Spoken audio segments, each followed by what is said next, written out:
advice is to like compile all your files in a binder, notebook, something like that. So I just carry this when I pass the documents in the immigration. Like I just bring it like this. So it's really helpful for me just because it really it organizes all of my stuff. I put all of my documents here. Like it's really convenient for me po.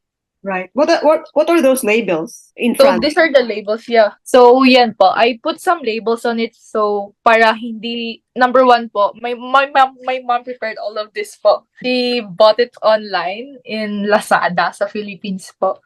So I think nakita niya lang po sa page, sa Facebook page because there's a Facebook page like Student Pathway Yeah, yeah. Filipinas in Canada, something like that. So and also she asked for some persons that are also processing documents.